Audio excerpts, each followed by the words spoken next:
E para que este conhecimento assim possa ser, é necessário deduzi-lo das primeiras causas, de tal modo que para conseguir obtê-lo, e a isto se chama filosofar, há que começar pela investigação destas primeiras causas, ou seja, dos princípios. René Descartes, Princípios da Filosofia.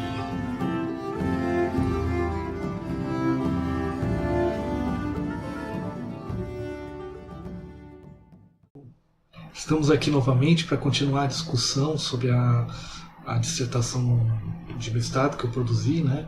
O Compêndio Musicais de Descartes, Possíveis Fontes Musicais. Então voltamos aqui. A partir de agora a gente vai começar a discutir o segundo capítulo. O segundo capítulo é intitulado A Formação e as Leituras Musicais de Descartes. Contudo, antes de entrar exatamente nesse tema, o primeiro item, que é a nossa discussão hoje, eu vou fazer uma descrição do conteúdo do livro, do Compêndio Musicais de Descartes, o compêndio musical que ele escreveu. Se você não escutou os episódios anteriores, tem aí na postagem o feed para qual você pode ver todos os episódios, se você estiver ouvindo via podcast, ou aí no canal tem a playlist, se você está vendo no YouTube, pode acompanhar por essas duas maneiras. Então vamos lá. Lembrando, né, que eu não tenho publicado uma publicação de uma tradução para o português. Tem dissertações que traduziram algumas partes. Especificamente, o trecho que eu mais trabalhei durante a dissertação tem uma tradução em anexo na dissertação que está aí nas informações, o link para você ter acesso a ela, tudo. Mas vamos então começar a discutir, afinal, como que o livro se organiza, qual que é o conteúdo dele, basicamente. Bom, então aqui, né, com Abrégé de la musique, que é a tradução que eu utilizei, Compêndio Musicais, o texto, o nome latino, né, o texto foi publicado em latim, mas em português seria Compêndio Musical, vai ser uma tradução para ele e tudo mais. Bom, a obra ela vai iniciar, a primeira coisa que a gente vê na obra é uma dedicatória ao Isaac Beckman, não sei exatamente como se pronuncia o nome do holandês, não é? Onde você tem essa dedicatória. Ela é importante porque ela marca que foi um texto que ele escreveu para Beckman ler. Então essa dedicatória é importante por isso. E ele inicia logo na primeira sessão, que ele vai dizer, como um trecho que eu já mostrei para vocês, como um trecho aqui, que o seu objeto é o som. Isso é interessantíssimo. De cara, Descartes vai colocar essa informação. Qual que é o objeto de estudo da música? O seu objeto é o som. E isso é extremamente importante para a gente entender todo o desenvolvimento que vai ter do texto posteriormente. Bom, tá. O objeto é o som, ou seja, dizer que o objeto é o som significa que ele vai analisar através do som. Logo em seguida ele vai definir que o objeto da música é o som, e a finalidade da música, o objeto, ou seja, aquilo que o campo estuda, é o som. Mas qual que é a finalidade dela, afinal das contas? Que a finalidade é deleitar ou causar prazer. O deleite tem esse sentido intelectual, né? Que é o sentido do sentir, é um prazer dos sentidos, mas dos sentidos processados pelo intelecto, digamos assim. E mover paixões ou afetos, depende de como você traduzir o termo afetos, no ouvinte. Essa é a definição de música que ele coloca. Mas como que a música movimenta os afetos ou paixões no ouvinte? Como que ela deleita? Através de que propriedades? Principalmente a altura e a duração. as quais podem ser analisadas através de proporções matemáticas porque são quantificáveis. Há outras, sim, intensidade, ao timbre, mas aqui o foco ele vai dizer, então, através do estudo dessas duas propriedades do som, eu posso, que são racionalizáveis, eu posso entender como que a música consegue sua finalidade. Ele não vai, ele sai da análise tímbrica, que já existia, por quê? Porque não é, o timbre não é quantificável. Posso quantificar o timbre. O timbre, quando você escuta só para deixar claro para quem não tem conhecimento de teoria musical, duração é um som ser mais longo ou mais curto.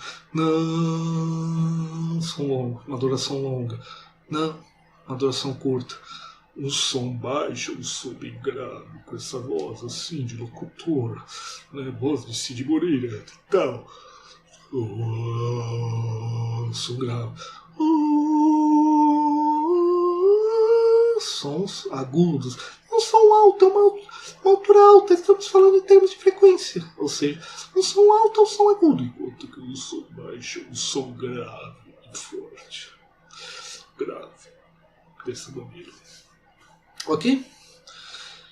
O que é o timbre? É a diferença de som.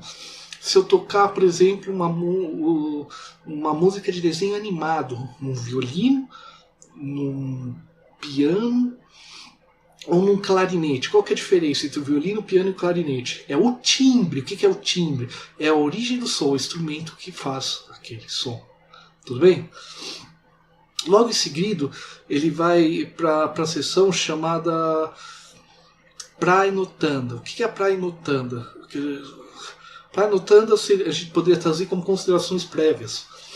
Que ele são um conjunto de 8 proposições que vão ser a base, o fundamento para o desenvolvimento da obra. Veja, hoje é uma descrição, eu não vou discutir as consequências, os processos metodológicos, é uma descrição do livro, então eu vou manter nesse aspecto descritivo para vocês entenderem a estrutura do livro, depois nós podemos efetivamente discuti-lo. Então, resumidamente, o que diz essas 8 proposições? Se vocês quiserem ler com mais calma e tudo, vai estar lá. Tem lá o link da dissertação, o único anexo, com o anexo A é uma tradução, então pode ir direto ali. Mas, resumidamente, ele começa assim: é proposto que todo sentido pode propiciar prazer. Primeira proposição. Eu já tenho uma definição de música, já tenho uma finalidade para essa música, e eu já tenho quais propriedades eu vou analisar devido à sua possibilidade de ser quantificado, ou seja, tratado de maneira matemática, através de proporções matemáticas. Então eu começo. Todo sentido pode propiciar algum prazer. Primeira proposição. Segunda, de maneira resumida aqui, não vou ler aqui exatamente o texto, mas vocês terem uma ideia. Segunda, ele vai estabelecer a segunda proposição que o objeto, aquilo que é percebido pelo sentido, para gerar prazer tem que ter uma certa proporção com aquele sentido específico. Um exemplo que ele vai usar é um som de mosquete. Mosquete é uma arma de tiro que você tinha naquela época.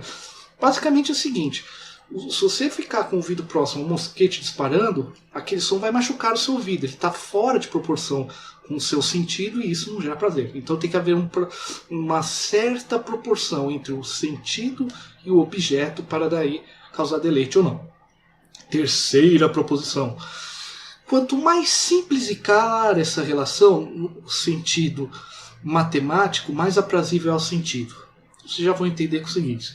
Item quarto. Quanto menor a diferença entre as partes do objeto, mais fácil se é percebido pelos sentidos. Se eu vejo um jogador de RPG, quando eu vejo ali um dado de, sei lá, um dado de 100, vamos imaginar assim, 100 lados, é uma figura complexa. Eu demoro para compreender todos os lados, todas as partes. Quando eu vejo um dado simples, de poucos lados, tá, é claro para mim, isso causa maior prazer. Quanto maior a proporção matemática, menos diferentes são entre si. Quer dizer, quanto maior a proporção matemática entre as partes, essa é a quinta proposição, menos diferentes elas são entre si. Portanto, gera maior prazer e tal. Sexta proposição indica a necessidade desta proporção entre objeto e sentido ser a aritmética e não geométrica, porque esta última pode fatigar a percepção por ser mais complexa de ser distinguida. Então, por exemplo, ele vai dar um exemplo de... Ele vai dar aqui 2 exemplos de proporção, de uma proporção aritmética e de uma proporção geométrica, mas é basicamente o seguinte: se eu vejo alguns itens divididos em partes iguais, isso o que é proporção aritmética? 2 mais 2 mais 2, 1 mais 1 mais 1. A proporção aritmética eu trabalho com potenciação, outras coisas. Do ponto de vista quando o objeto e o sentido, a relação entre eles é de proporção geométrica, é muito difícil de eu distinguir as partes.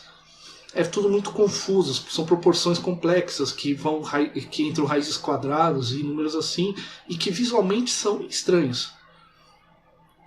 Porém, eu vou colocar 2 figuras aí, uma de proporção geométrica e uma proporção aritmética, para você ver. Quando a proporção aritmética é muito simples de ser percebida.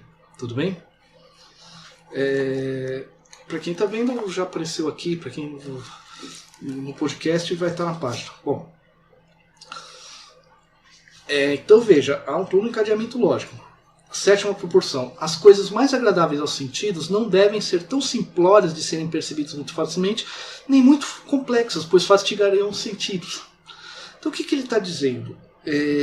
Por mais que eu tenha essa regra, quanto maior a simplicidade, proporção aritmética, é mais tranquilo, se eu ficar colocando algo muito claro, muito claramente percebido pelos sentidos, vai fatigar, vai cansar. Ele está levando em conta que o sentido também se fatiga daquilo que é muito fácil ou muito complexo. Então tem que ter... E finaliza com assim: em tudo, variedade agradável. Essa é a 8ª proposição. Ou seja, por mais que ele vai estabelecendo essa 8ª proposição, proposição mais simples e tudo, ele tem conta. O sentido sentido fica fatigado. Se você vê aquela coisa simples, proporcional, o tempo todo se você escuta, né? Aqui ele está falando os sentidos fazendo produção. Aquilo vai acabar te fatigando, porque fica monótono. Tudo bem? Bom, então essas... E o que é interessante? A gente vai ver posteriormente qual a relação entre essas proposições, como que ele dialoga. Hoje é uma descrição. O que acontece? Logo em seguida ele vai ter a 2ª seção, que é a do número, que podemos observar nos sons de número vel tempore in sonis observando. Que ele vai falar o seguinte: partindo dos itens acima, ele vai dizer que o tempo musical precisa ser proposto, o tempo, a duração, o trabalho com a duração, ele tem que ser feito em proporções simples, baseado em 2, em 3, porque elas são mais fáceis. Então, por exemplo, eu tenho um tempo, quando eu divido em 2 sons, ou em 3, por serem proporções simples, são muito claramente assimiladas pelo sentido. Isso é decorrente do item anterior. Se eu colocar com proporções muito complexas,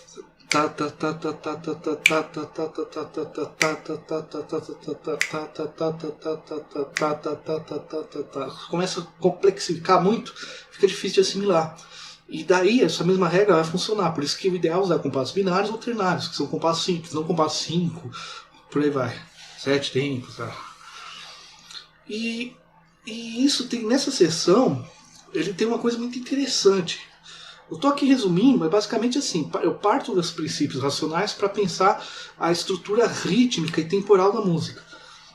Mas ele vai fazer um elogio ao ritmo, isso é uma coisa anteriormente, porque com a correta utilização desses tempos e a variação, o bom uso deles, eu vou movimentar diversas paixões ou afetos na alma do ouvinte, o que leva o corpo a dançar. Isso é um elogio. Levar o corpo a dançar é um elogio. Isso é muito interessante. A gente já vamos pensando nesse contexto que a gente discutiu nos episódios anteriores. Depois a gente vai desenvolver isso. Vamos pensando aí. E o andamento é visto como um elemento importantíssimo. A escolha, uma música mais lenta, uma música mais rápida, tudo isso é extremamente importante nos afetos que são movimentados no ouvinte. As paixões, para usar o termo cartesiano. Agora, aí ele termina o item, um fechamento que é muito interessante, que ele vai dizer, olha, basicamente, com as minhas palavras, eu não tem como eu discutir os pormenores dos processos de que a estrutura rítmica movimenta as paixões da alma, porque eu precisaria de um maior conhecimento sobre a alma. Sem conhecer melhor a alma e seus movimentos, o movimento das próprias paixões, não posso analisar como que as estruturas rítmicas as movimentam. Isso é extremamente interessante. Logo em seguida, né, tem a terceira seção, que vai ter várias subseções, né, de sonorum diversitate, a diversidade dos sons. Ele começou com ritmo. Isso é outro detalhe interessante. Ele começa falando, isso rompe um pouquinho com a tradição, a gente vai ver depois. Ele começa falando do ritmo e depois ele vai das alturas, ou seja, as notas musicais, porque a altura é exatamente as notas musicais. Primeiro classificando elas em consonâncias, graus e dissonâncias. No subtítulo, né, na primeira parte, em torno do agudo e do grave, circa acutum e grave. Eu sei que a pronúncia do latim está péssima, mas já comentei, eu gosto de tentar pronunciar, né? Fazer o quê? Qual que é a questão? O que é consonância? São sons que soam bem. Basicamente isso. Conjuntamente soam bem e tanto melodicamente. Para o Descartes, isso é importante, para quem conhece teoria musical, é importante você, cada época, o conceito de dissonância e consonância não é universal. Eu tenho que entender no texto, ou usando dicionários de época, pegando aquele texto e cruzando com outros, entender qual o sentido desses termos naquela época. Então, por exemplo, para Descartes, consonâncias são sons simultâneos que soam bem. Pronto. Para ele, consonância é isso. O norte do pensamento de consonância não é vertical, é horizontal, ou seja, não são sons seguidos, são sons simultâneos. Graus, o que são graus? Sons subsequentes. Então, ele não chama de consonância sons subsequentes, ele chama sons subsequentes e toda a sua classificação, aquela que nós conhecemos, segunda, terça, por aí vai, de graus. E dissonâncias são sons simultâneos que não são bem. Dissoam consonantes e dissonantes. Tudo bem? Agora, a diferença, partindo daqueles princípios racionais, naturalmente, a diferença entre os sons da consonância é menor. Ela soa bem porque as proporções são mais simples, são menores. Nas consonâncias em relação aos graus. Então, enquanto que naturalmente as dissonâncias vão ter relações mais complexas e, portanto, fadigam mais ao ouvido em relação às consonâncias. Tudo bem? Os próprios graus, dependendo do grau, vai ter uns que funcionam melhor. Bom, logo em seguida, fez a divisão, o que ele vai discutir? De consonantes, as consonâncias. Primeiro, isso é muito interessante. Ele vai dizer que o uníssono não é uma consonância, mas se relaciona com estas a semelhança que os números se relacionam com o conceito de unidade. O que é isso? Vamos lá. Uníssono, unossono. Já ouviram, por exemplo, um exemplo de música popular, o samba de uma nota só? Isso é um uníssono, porque é o mesmo som. O uníssono pode ser som repetido, quando é uníssono pensando em graus, mas aqui ele está pensando em dois sons simultaneamente, ou seja, dois instrumentos, duas vozes cantam exatamente a mesma voz. Para ele, para Descartes, isso não é uma consonância. Para ele, isso é o quê? É um conceito, como conceito de unidade. Ele está... Vejam bem, eu posso falar, o que é o número 1 de maneira abstrata? É uma unidade. O que é o conceito, o que é o 2? 2 unidades. 3 unidades. Então ele está dizendo que o uníssono é um aspecto das consonâncias, mas se relacionam com estas a semelhança do que a unidade se relaciona com os números. O 1 é uma unidade, mas não é a própria unidade, não é o conceito de unidade. Uma aproximação com matemática. E isso que é interessante. Para Descartes, a consonância ela tem esse efeito porque ela faz parte da própria nota musical original. Ainda não tem teoria de harmônicos superiores e tal, mas para ele vai dizer, de alguma forma, a consonância ela faz parte da nota original e dela se origina. E para isso ele vai usar uma prova acústica. Certas consonâncias, que é uma prova acústica, é uma prova clássica até. Se eu tocar um acorde no alaúde, o alaúde é um instrumento antecessor do violão. Não é bem antecessor, porque o violão e o alaúde têm raízes distintas. Mas a experiência de Descartes, ele sempre cita o alaúde, que é um instrumento extremamente comum na nobreza da época, tal, entre os fidalgos, como ele e tal. Qual que é a questão? Se eu toco uma nota no alaúde, essa mesma nota vai soar em outro. Ou melhor, o intervalo consonante do próprio instrumento vai começar a vibrar. Uma outra corda que tem uma relação de consonância com aquela que eu toquei vai vibrar. Isso é um fenômeno que é comum. Se você pegar um violão que esteja afinado, ele vai fazer esse efeito. Então, para ele, isso é uma prova que, de alguma forma, a consonância faz parte da nota original. E isso é um princípio que ele vai utilizar. E daí, ele vai partindo do intervalo de oitava justa, ele vai deduzir as diversas consonâncias. A oitava justa sendo a base, porque a sua relação é mais simples, 1/2. Mas o que é a oitava justa?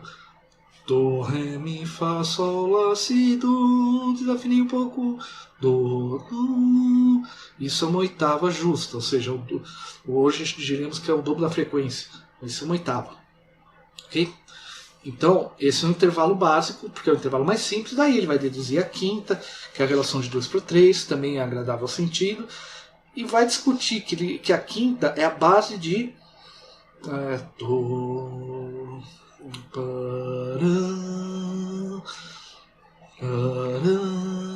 quando você ouve o tema do Assim Falou Zaratustra,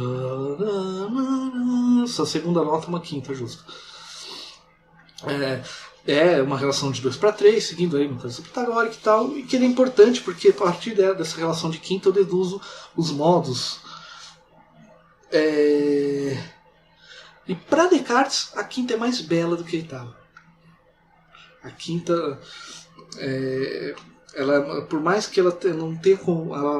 A oitava seja mais simples, a quinta seria mais bela porque ela tem uma proporção. Porque fica claro ao ouvido que são duas notas, enquanto a oitava as notas se fundem muito. Então, nesse aspecto, ele considera a quinta mais bela. E por isso que. Por isso que, inclusive, ele relaciona no contraponto que a oitava, elas deixam sons tão juntos que ele recomenda sempre intercalar com terças e sextas, que são outros intervalos. Bom, a quarta justa, que é uma relação de 4, que é a próxima, considerada como uma sombra da quinta. Essa é uma definição cartesiana. Por quê? De Dó a Sol é uma quinta, de Sol ao Dó superior é uma quarta. Então, para Descartes, a quarta é uma sombra da quinta. Essa definição vai reaparecendo no Traité de Harmonie do Tratado de Harmonia do Ramon. Tudo bem? Mas ela é menos bela que a quinta, porque como ela soa tão próxima da quinta, naturalmente a beleza da quinta suplanta a da quarta. Né? E, de uma certa forma, uma coisa é ouvir a sombra de algo, outra coisa é ouvir algo em si. Bom, ele vai organizar as diversas consonâncias indo da mais perfeita a menos imperfeita. Eu começo com as 3. Oitava, quinta justa e quarta. E depois vai indo. O dítono, que é o termo latino, na época se chamava terça maior, de dítono, 2 tonos, 2 tons. Eu vou falar aqui as proporções, né? 4/5, a terça menor, 5/6, sexta maior, 3/5, a sexta menor, 5/8. Indica que elas apresentam uma perfeição relativa Veja, eu tenho aquelas três principais. Essas demais, elas têm uma certa perfeição, mas essa perfeição é relativa ao contexto em que elas estão, ao que vem antes e ao que vem depois. Muito interessante. Então ele está falando que o efeito de algumas consonâncias é relativo ao momento em que eles estão. Isso é um aspecto bem interessante. E mais uma vez, ele vai dizer que daria que para discutir como que o trato das consonâncias movimenta a beleza, gera afetos, seria necessário conhecer mais movimentos da alma. Né? E inclusive ele diz que a variedade das diversas composições musicais vem do bom uso destas. E aqui ele fala que, de uma certa forma, os práticos percebem, os compositores, os músicos que praticam a música, de uma maneira, a sua prática leva a perceber isso. Interessante essa citação. Isso fica para depois. Logo em seguida, ele vai falar dos graus, né? De gradibus sibi tonis musicis. Os graus ou tons musicais. Que a função, nesse caso, a função dos graus é passar de uma consonância a outra. Olha que interessante. O básico é pensar a música de maneira vertical, não horizontal. Por isso que ele parte. Depois ele vai falar os graus, que ele vai uma nota depois da outra para facilitar a passagem de uma consonância, que são dois sons simultâneos. Se eu passar de dois sons simultâneos, é como se aqui eu tenho um som, faço algumas passagens até chegar a uma consonância. Essa é a função dos graus para Descartes. E ele recomenda. Ele calcula de duas formas, Ele calcula de duas formas os graus. Primeiro, pensando nas consonâncias, ou seja, eu faço o cálculo matemático entre os graus, entre as notas musicais, partindo de uma consonância para outra. Esse é o primeiro processo com que ele vai fazer. Eu vou simplificar um pouco, porque senão vai ficar muito longo. Explicação técnica, que aí exige. Quem quiser se aprofundar, fica aí a dissertação. Mas basicamente assim, primeira forma de cálculo como? Pensando a passagem de uma consonância para outra. A partir dessa passagem que ele calcula a relação entre os graus. E outra forma é dividir a oitava em partes. Né? Ele vai dividir a oitava em partes. Então ele vai dividir a oitava em terça menor, dítono e quarta. Ou seja, vai pegar a oitava e vai definir uma terça maior, mais um dítono, ou seja, uma terça maior, depois uma quarta. E ao subdividir, ele vai dizer que a oitava se constitui de 3 tons maiores, 2 menores e 2 semitons menores. Ou na época havia uma diferença entre tom maior e tom menor. E não estou falando de tom de tonalidade musical, estou falando do tom. Do ré, dependendo. Não estamos falando num contexto em que as afinações elas são temperadas. Ou seja, hoje a gente afina, por exemplo, o instrumento, todas as notas dele, se ele for bem construído, claro. O que deveria todo instrumento ser bem construído, isso é outra conversa. Se o instrumento for bem construído, todas as notas vão estar afinadas. Na época não, então haviam diferenças, tons maiores, tons menores, e semitons maiores e semitons menores. Qual que é a diferença entre um semitom maior ou menor? É o chamado coma pitagórico, que vai ao esquime. É o esquema, né? O esquema em latim, quis no francês. Bom, aí o autor vai daí dessas teorias, desse processo, ele vai deduzir que o nome das notas, as notas musicais são ut, ré, mi, fá, sol, lá. Ele retira o si, no lugar de falar dó, como falamos hoje, ele põe o fá. E a relação entre elas, aqui entre o ut e ré há um tom menor, entre ré e mi um tom menor, entre mi e fá um semitom maior, entre fá e sol um tom maior, de lá e sol um tom menor. E aí ele vai falar logo em seguida dos chamados sustenidos e bemóis, que criam situações mais complexas, segundo o autor, até artificiais. Não é tão fã da prática do cromatismo. Dizendo que tanto o sustenido aumenta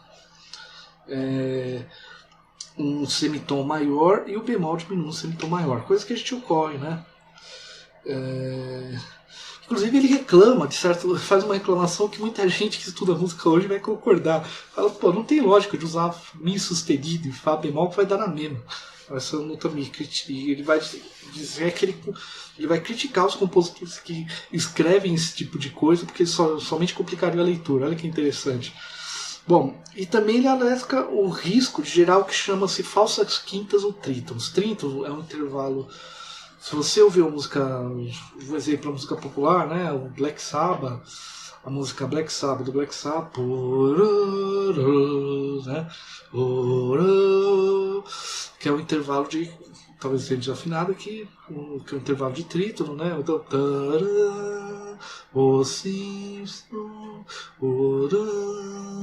que é um intervalo complicado, né? Um intervalo complicado. Quando as duas notas soltam simultaneamente, elas não soam bem, inclusive. E falsas quintas, que é um processo de contraponto que é mais complexo. Eu vou pular essa parte, explicar. Aí ele vai explicar depois o sistema das claves, dos pentagramas, né? Que existem 4 vozes. Na época era chamado superior, tenor, contratenor e baixo. O soprano é chamado, aparece como superior no texto latino. Tá? Logo em seguida, né, ele vai falar o que? Das dissonantes, das dissonâncias, onde ele vai falar os demais intervalos. Ele vai dividir em 3 gêneros. Os que são advindos dos graus da escala, os advindos da diferença entre tom maior e menor, ou seja, da relação entre tom com o pitagórico, algumas notas, e os advindos do tom maior para semitom maior. Então, daí, o primeiro gênero são as sétimas, nonas e 16ª. Sétima, dó e si. Nona, dó e ré. Dó, dó e o ré mais agudo, por exemplo, as 16ª, que é a quarta aguda. E como que ele... aqui é interessante. Como que o autor recomenda lidar com dissonâncias? Olha, elas apareceram, faça um movimento contrário para uma consonância. Que é um movimento meio padrão, né? Outro tipo de consonâncias, dissonâncias, né, são a terça menor e a quinta, quando diminuídas em um coma pitagórico. Se eu diminuir um coma pitagórico, tanto das quintas quanto da terça menor, vai gerar uma dissonância. Né? Descartes não recomenda o uso delas, porque, a não ser que elas sejam uma nota de passagem, seja muito rápido e o ouvido não perceba. Né? E o terceiro gênero, né, é composto pelo trítono e pela falsa quinta. Se eu escrevo dó sol é uma quinta, se eu escrevo dó sol bemol é uma quinta diminuta, no nosso vocabulário de hoje, que é o que ele chama aqui de falsa quinta, tudo bem? Mais ou menos.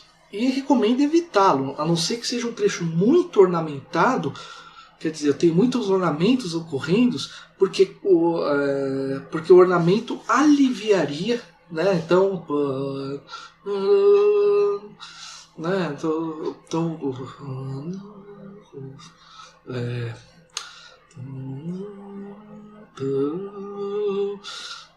Nossa, já fini, desculpa, hoje eu não estou bem nessa parte. Onde eu colocaria um ornamento, colocaria algum tipo de ornamento e tudo, que faria o efeito dela ficar mais brando, mais tranquilo. E ele vai finalizar dizendo que as relações matemáticas em intervalos advêm dos números 2, 3, 5 e seus múltiplos. E que a partir dos números 2, 3 e 5, os múltiplos desse número, eu gero todas as relações possíveis. Posso racionalmente deduzir tudo. Bom, essa é uma parte bem grande, eu dei uma resumida muito grande, porque a ideia é descrever o livro, não é ficar discutindo cada parte. Isso a gente vai fazer em outros momentos, que aí é a questão da dissertação em si. Que é para você ter uma ideia do conteúdo geral do livro.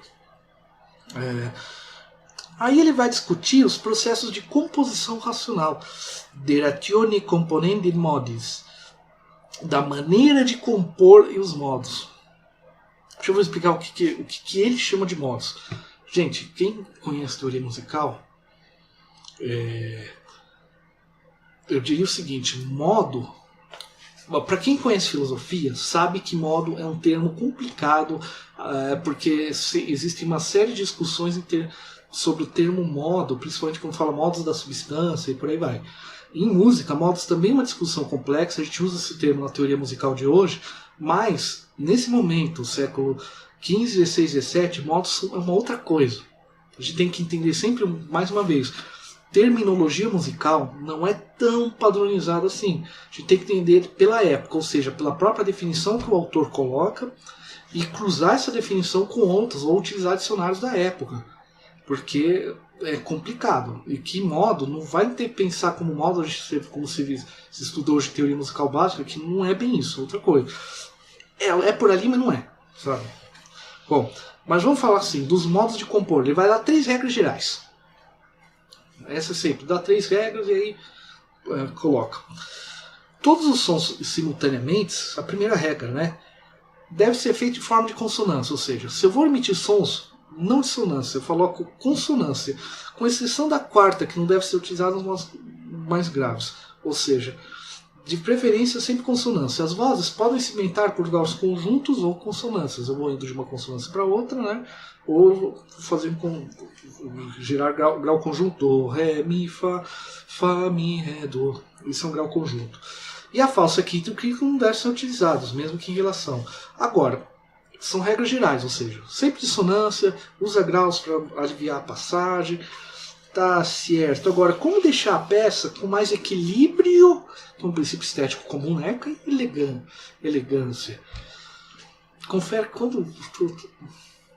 Desculpem a pausa aqui, mas eu confesso, sempre quando eu falo a palavra elegância, eu leio, ou mesmo escrevo, quem aqui já escutou o MDM, o podcast MDM, e viu o vídeo que tem do MDM, do Change imitando o Zack Snyder, isso tem no YouTube, eu lembro aquela pronúncia do Change que não vou repetir aqui porque eu estou desviando muito assunto, desculpe.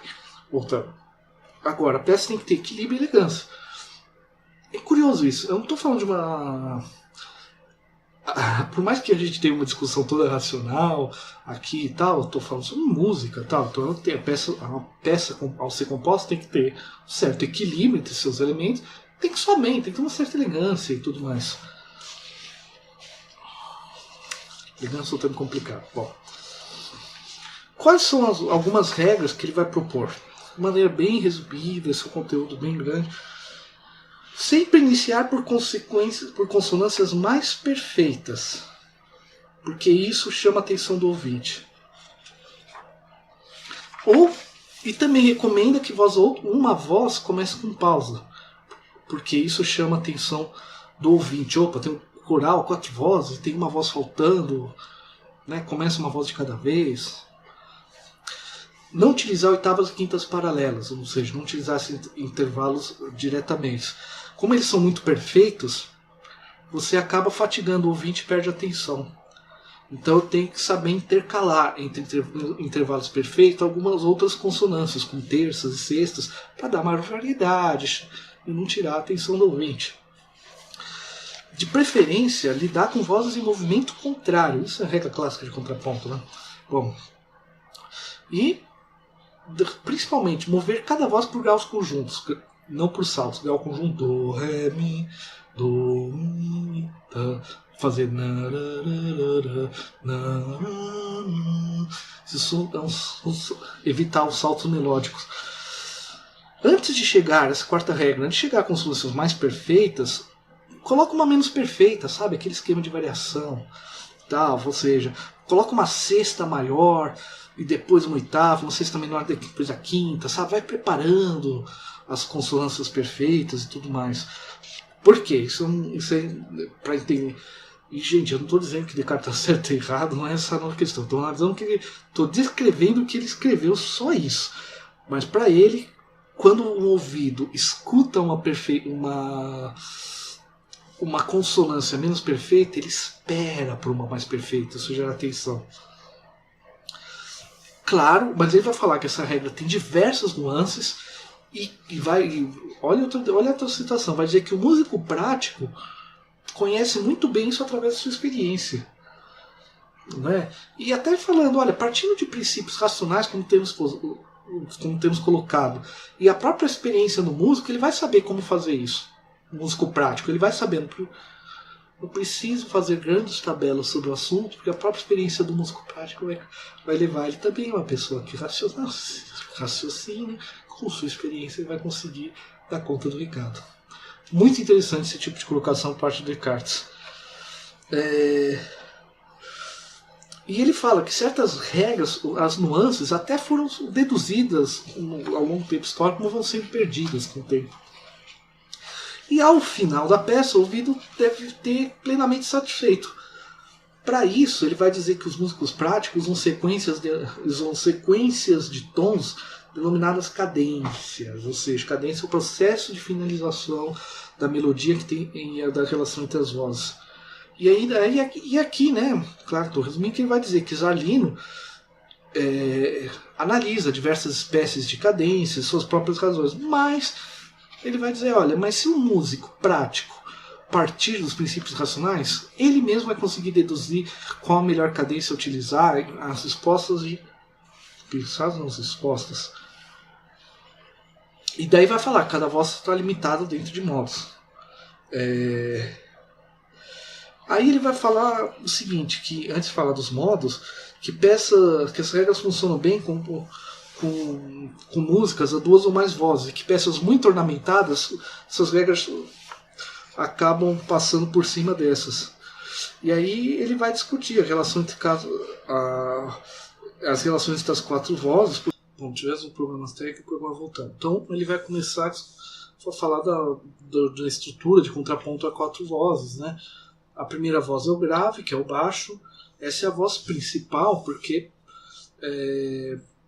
segundo ele propõe, os ouvidos assimilam essa voz com maior intensidade, exatamente para serem mais graves. Então, daí que elas suportam o movimento das demais vozes.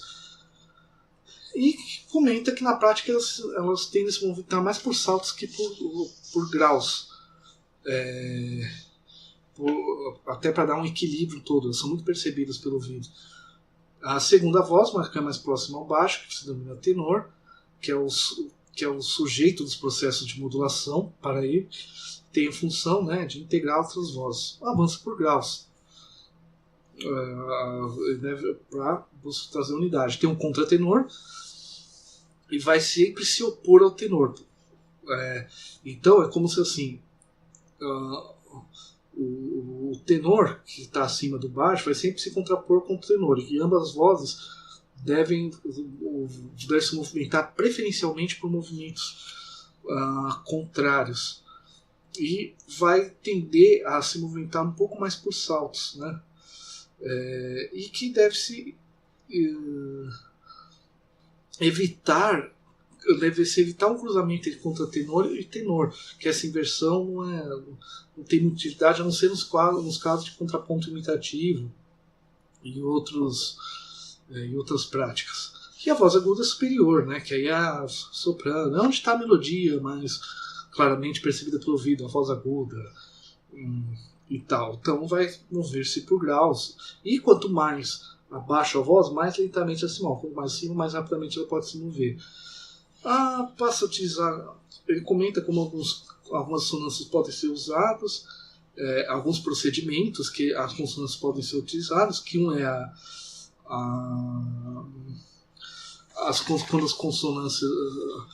quando as dissonâncias aparecem, um é a diminuição, que as dissonâncias são uma passagem entre consonâncias. Outro é a síncopa, né? Que é quando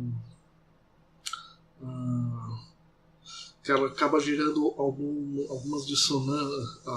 Você pode usar algumas dissonâncias na síncopa, porque o efeito sincopado alivia o seu uso, né? Bom, o que ele chama de síncopa aqui é uma nota musical do tempo mais fraco que se estende ao próximo tempo, porém sempre no sentido de manter atrasar uma consonância, né?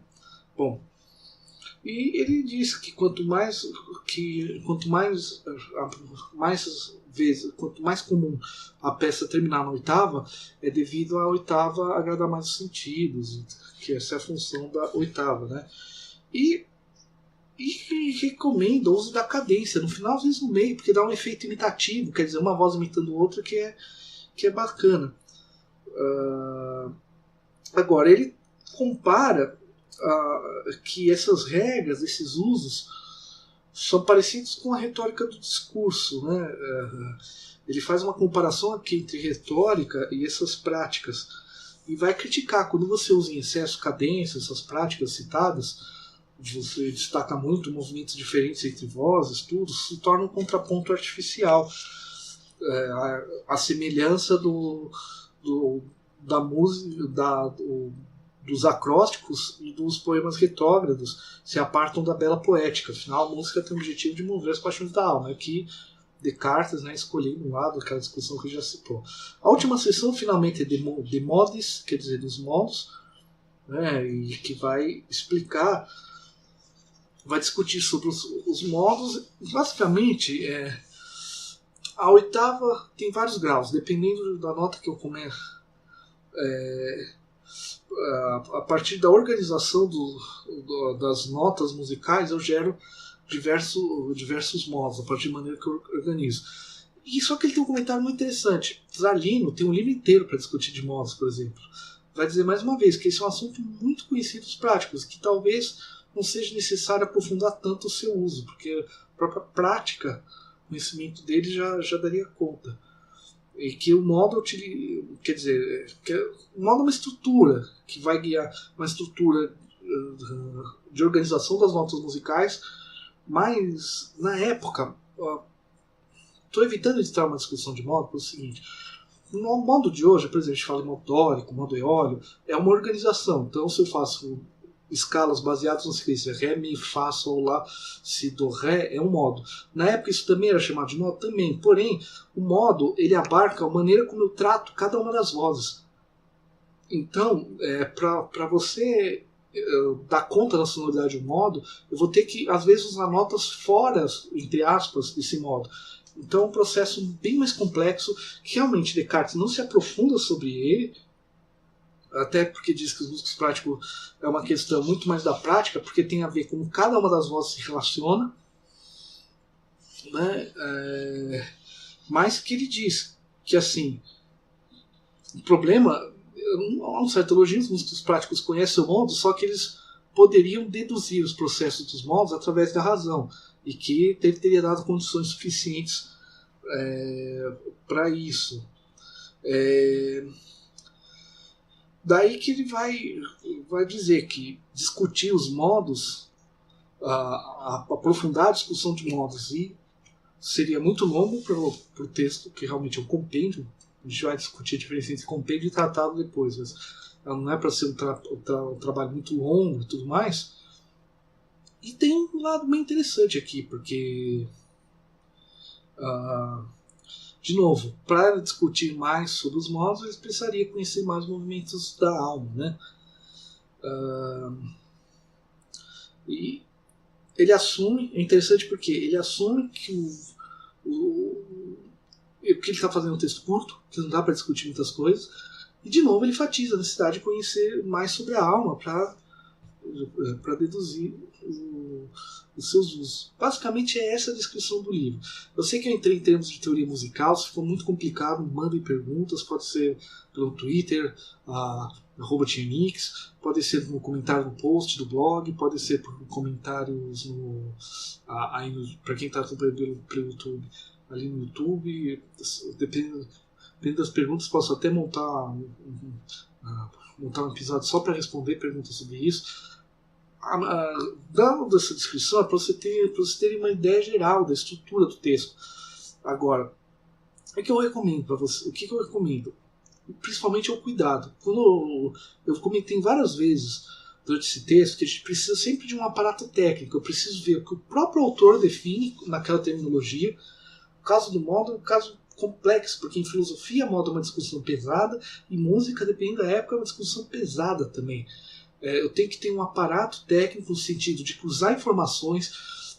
Existem bibliografias especificamente sobre práticas, por exemplo. Sobre essa época tem um livro do Peter Schubert, que não tem sobrenome, é o mesmo grande compositor, mas não é a mesma pessoa, um pesquisador agora do século XX, que ele escreveu um texto sobre contraponto imitativo, que era utilizado no século XVI, XV, XVII. Então a gente tem que ir em obras específicas para entender a teoria musical naquele contexto, porque, gente, teoria musical teoria musical é sempre uma forma de explicar o fenômeno musical, explicar aquilo que eu faço, explicar como que isso funciona e, a partir dessa estruturação, possibilitar que as outras pessoas componham, entendam aquilo que está sendo feito. Então há um quê de teoria explicativa e de processo didático, de transmissão de prática. Então a teoria varia com a época. Por mais que nós temos uma tendência na aula de... Para quem já tocou um instrumento, não, existe a teoria musical.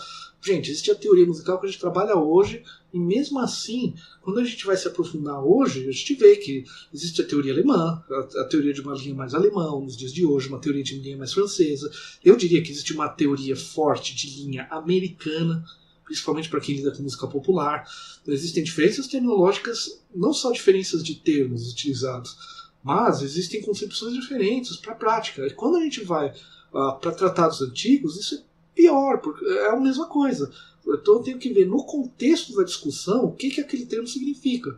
Tem que tomar cuidado, porque senão eu abro um livro, um tratado de uma outra época e compreendo completamente errado. Teoria musical, a teoria nunca dá conta completamente do fenômeno musical. Por isso que, inclusive, precisa escutar, senão a teoria é sempre uma forma de explicar. Então, eu tenho uma teoria, ou quando a gente estuda a teoria musical básica, está estudando instrumento, tudo, a gente está vendo aquilo que funciona, que foi estabelecido, que mais ou menos funciona para hoje. Mesmo assim, tem linhas, existem discussões, tudo, senão teria mais musicologia, inclusive. Agora, a gente indo para o passado, pior ainda, eu tenho que entender o termo como era utilizado naquele contexto histórico.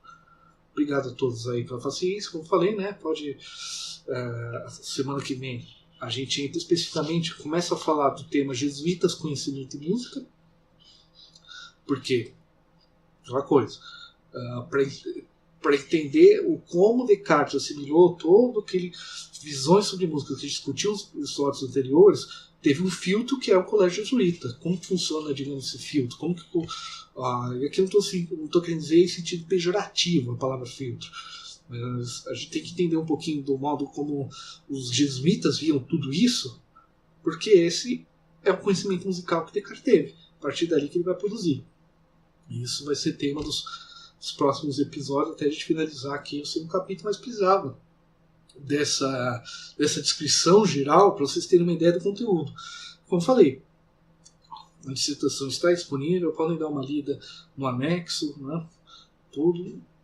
Considere alguns erros, porque pós-graduação é complicado. Você tem uma série de prazos, alguns erros passam. Então, inclusive, podem apontar erros, não tem problema nenhum. Podem discutir, fique à vontade. Grato a todos pela paciência.